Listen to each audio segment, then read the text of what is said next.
ময়ূরপুর গ্রামে বাস করে দুই ভাই বোন ঋতু আর শুভ। তাদের বাবা কমল মিয়া একজন সাধারণ কৃষক। মা রহিমা বেগম কাঁথা সেলাই করে দুটো পয়সা বাড়তি আয়ের চেষ্টা করেন।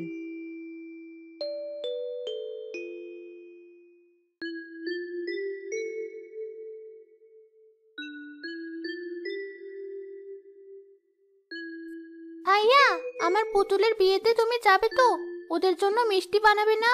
না হলে কিন্তু ওদের বিয়ে হবে না। দেখ, পুতুলের বিয়ে?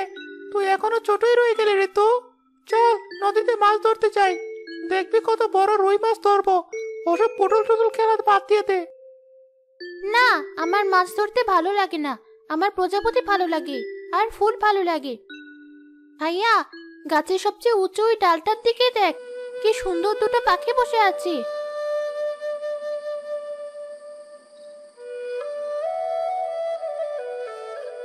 এই দুটো তো দেখতে ভারী আশ্চর্য পাখি। কোথা থেকে এলো এরা? মনে হচ্ছে যেন রূপকথার বই থেকে উড়ে এসেছে। কি সুন্দর, তাই না ভাইয়া? দেখ দেখ, সোনার পাখিটা কেমন করে তাকাচ্ছে আমাদের দিকে। মনে হচ্ছে আমাদের কিছু বলতে চাইছে। সোনার পাখিটা মিষ্টি সুরে ডেকে উঠল। রূপার পাখিটা তার পাশে চুপচাপ বসেছিল। পেঁচা হঠাৎ ধরফর করে চোখ খুলে তাকালো। ওহ, এমন সুর! এমন সুর তো আমি আমার শতবর্ষী জীবনেও শুনিনি। কা কা, ডাক শুনতে মনে হচ্ছে কোনো সাধারণ পাখি নয়, এই যে স্বর্গের পাখি। আমার এতদিনের অভিজ্ঞতা বলছে এরা কোনো সাধারণ বার্তা নিয়ে আসেনি। চল ঋতু, ওদের জন্য কিছু খাবার নিয়ে আসি। মা চাল ধুয়ে উঠোনে শুকোতে দিয়েছে, যদি ওরা কিছু না খেতে পেয়ে চলে যায়।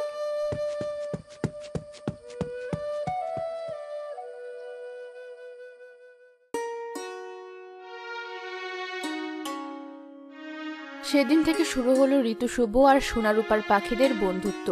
প্রতিদিন সকালে ঘুম থেকে উঠেই ঋতু আর শুভ ছুটে যেত গাছটার কাছে। কৃষকেরা খেয়াল করলো, যেদিন থেকে পাখি দুটো গ্রামে এসেছে সেদিন থেকে তাদের ফসল আরো ভালো হচ্ছে, গাছে ফল ধরছে বেশি।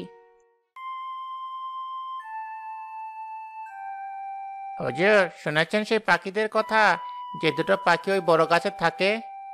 কিসের পাখি? গায়ের যত উদ্ভট খবর সব আমার কানে আসে কেন? হুজুর, লোকে বলা বলি করছে একটা নাকি খাঁটি সোনার, আরেকটা রূপার। তাদের গান শুনলে নাকি মন ভালো হয়ে যায়। বলিস কে? সোনার আর রূপার পাখি? ওই পাখি দুটোকে আমার চাই, যেমন করে হোক। ওদের ধরে আনতে হবে। শহর থেকে এক সওদাগর এসেছিল, সে বলেছিল এমন বিরল পাখি নাকি লাখ লাখ টাকা দাম। কিন্তু হুজুর, পাখি দুটো তো বনু পাখি, ধরা তো সহজ হবে না। আর এই ঋতু আর শুভ নামের পিচ্চি দুটো সারাদিন ওদের পাহারা দেয়, তারা তো পাখি দুটোকে চোখের আড়ালই করে না। আমি কোনো কথা শুনতে চাই না। ও কম্মার ঢেকি সব। ওই পাখি দুটোকে যদি আমি শহরের ব্যবসায়ীর কাছে বিক্রি করতে পারি, তাহলে লাখ লাখ টাকা পাবো। তখন তোরাও 2-4 টাকা পাবি, না হলে 100 টাকা পাবি না। সোনার পাখি সোনার খাঁচাই মানায়, গ্রামের গাছে নয়। যা, যেমন করে পারিস ধরে নিয়ে আয়। দরকার হলে জাল ফেল, আঠা লাগা, যা লাগে আমার কাছ থেকে নিয়ে যা। কিন্তু কাজটা হওয়া চাই। আর পাখি দুটোকে সাবধানে ধরবি, একটা পালকও যেন না ভাঙে। জি হুজুর, যাজ্ঞা। এবার দেখাবো আমরা কেমন পারি।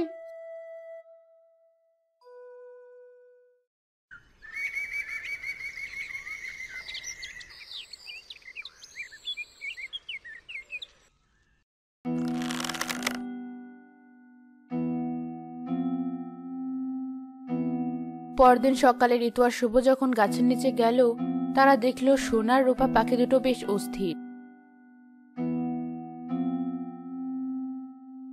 কি হয়েছে তোদের? এমন করছিস কেন? মনে হচ্ছে যেন ভয়ে জড়সড় হয়ে আছিস। শুভ চারপাশটা ভালো করে দেখতে লাগলো। হঠাৎ তার চোখে পড়লো ঝোপের ডালে ডালে কে যেন আঠা লাগিয়ে রেখেছে, আর একটু দূরে একটা গাছের ডালে একটা ফাঁদ পাতা রয়েছে, যাতে খাবার রাখা। ঋতু, সর্বনাশ হয়েছে। কেউ পাখি দুটোকে ধরার জন্য ফাঁদ পেতেছে। নিশ্চয় এটা ওই হারুন সিকদারের কাজ। তার লোভের কথা আমি অনেক শুনেছি। এখন কি হবে ভাইয়া? আমরা কিভাবে ওদের বাঁচাবো? ওরা যদি ফাঁদে পড়ে যায়? ভয় পাস না, আমি আছি তো। আমাদের খুব সাবধানে থাকতে হবে। পাখি দুটোকে আমরা ইশারা করে বুঝিয়ে দিই যেন ওরা নিচে না নামে। দুই ভাই বোন তখন হাত নেড়ে নানা রকম শব্দ করে পাখি দুটোকে বোঝানোর চেষ্টা করলো যে নিচে বিপদ আছে। পাখি দুটো বুঝতে পেরে চুপ করে এক ডালে বসে রইল। দেখ, এই পিচ্চি দুটো সব মাটি করে দিল। ওদের মতো ছোট বাচ্চার এত বুদ্ধি কোথেকে আসে? আমি তো বলেছিলাম মজুরকে কাজটা সহজ হবে না। আমার হাতটা কেমন যেন চিনচিন করছে, মনে হচ্ছে আঠা লেগে গেছে। চুপ কর, চল আজ ফিরে যাই। হুজুরকে গিয়ে সব বলতে হবে। তিনি নিশ্চয় নতুন ফোন দিয়ে আসবেন। ঋতু আর শুভ ফাঁদগুলো নষ্ট করে বাড়ি ফিরে গেল। তারা তাদের বাবা মাকে সব কথা খুলে বলল। হারুন শিকদার লোকটা ভালো না। তার নজর যখন পড়েছে তখন সে সহজে ছাড়বে না। তোরা দুজন খুব সাবধানে থাকিস, আর পাখি দুটোকে চোখে চোখে রাখিস। এই লোকটা সব পারে টাকার জন্য। সোনারূপা আমাদের গ্রামের লক্ষ্মী। ওরা আসার পর থেকে আমাদের সবার ভালো হয়েছে। ওদের রক্ষা করার দায়িত্ব আমাদের সবার। কিন্তু আমরা কি করব? তার সাথে তো লড়াই করা যাবে না। তোদের মতো অকম্মার ঢেকে দিয়ে কিচ্ছু হবে না। এবার আমি যা বলি শোন। ওই সোনার পাখিটা গান গাইতে ভালোবাসে, তাই না? ওরা খুব নরম মনের। আমরা রাতে যাব, এমন এক ধরনের ধোঁয়া তৈরি করব যা নিঃশ্বাসে গেলে পাখি দুটো অজ্ঞান হয়ে যাবে। তারপর আস্তে করে ধরে নিয়ে আসবো, কেউ টেরই পাবে না। দারুণ বুদ্ধি হুজুর, এটা কেউ ধরতে পারবে না। তো আমার কিন্তু কাশির সমস্যা আছে হুজুর। যা বলছি তাই কর। এবার যদি ব্যর্থ হস তাহলে তোদের চাকরি থাকবে না।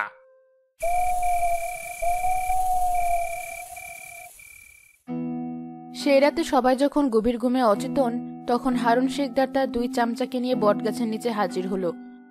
তবে শুভ আর ঋতু সেদিন জেগে থাকায় সবকিছু দেখতে পেল।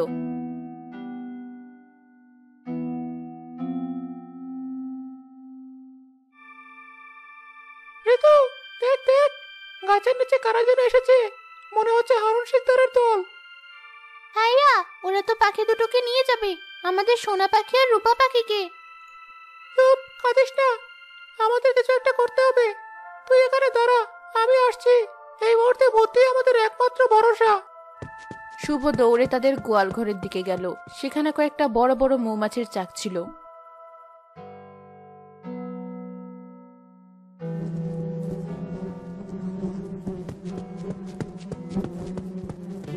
রাগান্বিত মৌমাছির দল সরাসরি ধোঁয়ার উৎস লক্ষ্য করে উড়ে গেল।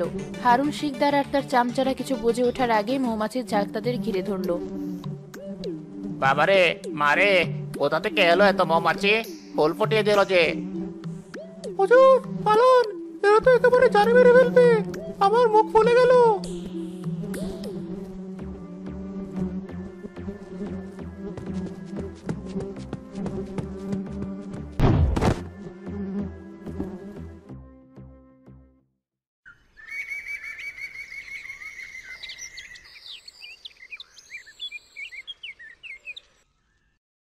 সকালে হারুন শিকদারের ঘটনা পুরো গ্রামে ছড়িয়ে পড়ল। সবাই শুনে খুব হাসাহাসি করল।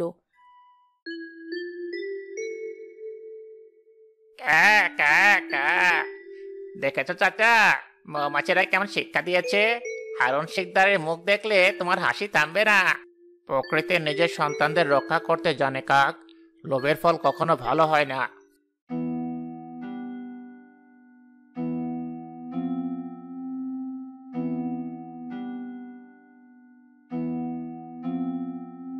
ভাইয়া দেখ, কি সুন্দর খাঁচা, যেন কোনো ছোট রাজার বাড়ি। ঋতু খবরদার, ওটার কাছে যাস না। এটা নির্ঘাত হারুন শিকদারের নতুন কোনো ফাঁদ। তার লোভের শেষ নেই। তারা পাখি দুটোকে নিষেধ করলো। রূপা পাখিটা নিচে নামলো না, কিন্তু সোনার পাখিটাকে খাঁচার ভেতরের পাকা পেঁপে আর মিষ্টি জাম খুব আকর্ষণ করছিল। ঋতু আর শুভ হাজারবার বারণ করা সত্ত্বেও সোনার পাখিটা উড়ে গিয়ে খাঁচার ভেতরে ঢুকলো। সাথে সাথে খাঁচার দরজাটা বন্ধ হয়ে গেল। ভাইয়া, আমাদের সোনার পাখি।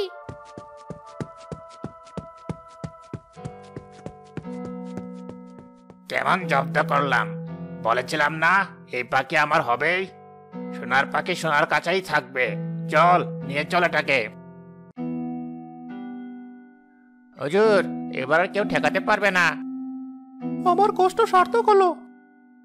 আমাদের সোনার পাখিকে ছেড়ে দিন, ওকে নিয়ে যাবেন না, ওটা আমাদের বন্ধু। হারুন চাচা, দয়া করে ছেড়ে দিন। ওটা আমাদের গ্রামের সৌভাগ্য। এই পাখি এখন আমার।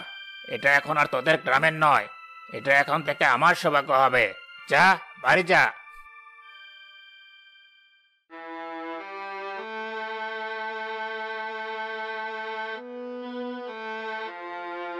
লোভের আগুন মানুষকে অন্ধ করে দেয়। হারুন শিকদার নিজের সর্বনাশ নিজে ডেকে আনছে, কিন্তু আমরা কি করব? তার ক্ষমতা অনেক। আমাদের সোনা পাখি চলে গেল, এখন রূপা পাখিটা একা কি করে থাকবে?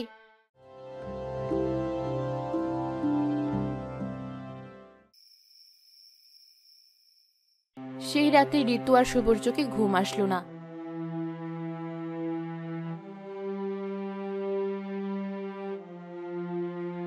ভাইয়া, সোনা পাখিটা ছাড়া রূপা পাখিটা তো মরে যাবে। আমাদের কিছু একটা করতেই হবে। পেয়েছি, একটা বুদ্ধি এসেছে। কি বুদ্ধি ভাইয়া? আমরা কি লড়াই করব? হারুন শিকদারের সবচেয়ে বড় দুর্বলতা হলো তার লোভ আর অহংকার। আমরা সেই সুযোগই নেব, কিন্তু এর জন্য আমাদের গ্রামের সবার সাহায্য লাগবে। একা আমরা কিছুই করতে পারবো না।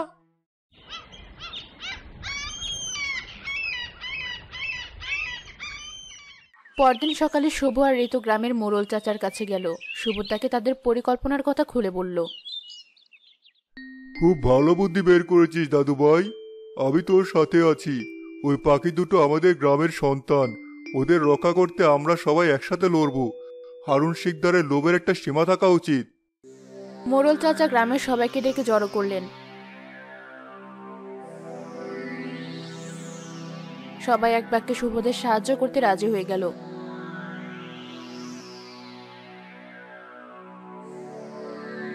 তাহলে কি আমরা সরাসরি হারুন শিকদারের সাথে লড়াই করবো? না চাচা, লড়াই নয়, বুদ্ধি। হারুন শিকদার সবচেয়ে বেশি ভালোবাসে টাকা আর নিজেকে। আমরা সেই লোভকেই তার বিরুদ্ধে ব্যবহার করব। ঠিক বলেছিস শুভ, কথার ফাঁদে ফেলতে হবে তাকে। পরিকল্পনা অনুযায়ী সেদিন বিকেলে গ্রামের কয়েকজন হারুন শিকদারের বাড়ির সামনে দিয়ে এমনভাবে কথা বলতে বলতে গেল যেন হারুন শিকদার শুনতে পায়। চিনেছিস ভাই, পাশের রতনপুর গ্রামে নাকি এক সাধু বাবা এসেছেন। তিনি মাটির ছুঁলে নাকি সোনা হয়ে যায়। শুধু কি তাই? আরে তিনি নাকি এমন মন্ত্র জানেন যাতে একটা সোনার জিনিসকে ছোঁয়ালে সেটা দ্বিগুণ হয়ে যায়। আমি নিজে দেখেছি, একখানা লোহার কুড়াল সোনার কুড়াল হয়ে গেল। আর তার হাতে নাকি এমন শক্তি আছে যে কোনো মূল্যবান জিনিস ধরলে সেটা আরো মূল্যবান হয়ে যায়। তিনি নাকি সব অলৌকিক কাজ জানেন। হারুন শিকদার তার বারান্দায় বসে সব শুনছিল। কথাটা কানে যেতেই তার কান খাড়া হয়ে গেল। সে আর এক মুহূর্ত অপেক্ষা করতে পারল না। ভোলাকে ডেকে পাঠালো। ভোলা, এখনই রতনপুরে যা, ওই সাধু বাবাকে খুঁজে বের কর। বলবি ময়ূরপুরের মহাজন হারুন শিকদার তাকে দাওয়াত করেছেন। যত টাকা লাগে লাগুক, তাকে আমার বাড়িতে নিয়ে আসবি। আর বলবি তার জন্য আমি সোনার মুদ্রা সাজিয়ে রেখেছি, আজ রাতেই যেন আসে। জি হুজুর, এখনই যাচ্ছি। ভোলা রতনপুরে গেল, কিন্তু সেখানে গিয়ে কোনো সাধু বাবার খোঁজ পেল না। সেদিন সন্ধ্যায় রূপা পাখিটা বটগাছের ডালে বসে করুণ সুরে ডেকে চলেছিল। হঠাৎ সে দেখল ঋতু আর শুভ তাকে ইশারায় ডাকছে। আমরা সোনা পাখিকে উদ্ধার করতে যাচ্ছি, তুমি আমাদের পথ দেখিয়ে নিয়ে যাবে, পারবে না?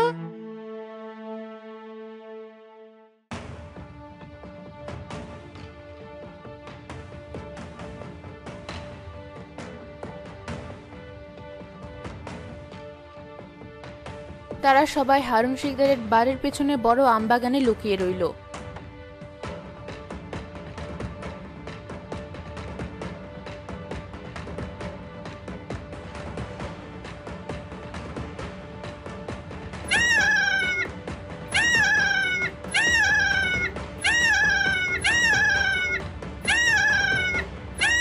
চুপ কর হতচ্ছাড়া পাখি, কাল তোকেই তো দ্বিগুণ বানাবো, তখন দেখবো কত ডাকতে পারিস। এখন ঘুমাতে দে। ঠিক সেই মুহূর্তে গ্রামের এক যুবক হারুন শিকদারের বাড়ির পেছন দিকে একটা পটকা ফাটালো। কিসের শব্দ ওটা? ডাকাত, ডাকাত পড়েছে। ভোলা, নোলা, কোথায় গেলি সব? হুজুর, মনে হয় ডাকাত পড়েছে, চারদিকে শুধু আওয়াজ। আমার তো মনে হচ্ছে 10-12 জন ডাকাত, তারা আমাদের দিকে আসছে।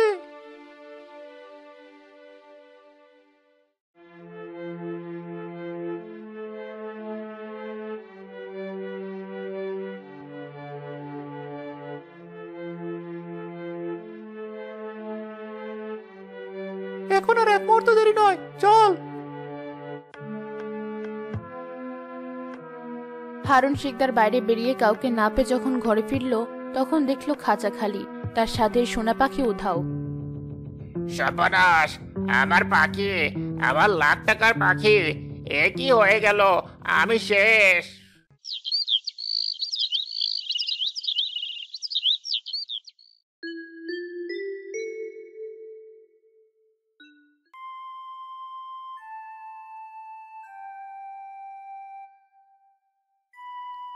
হারুন শিকদার, তুমি যা করেছো তা ক্ষমার অযোগ্য।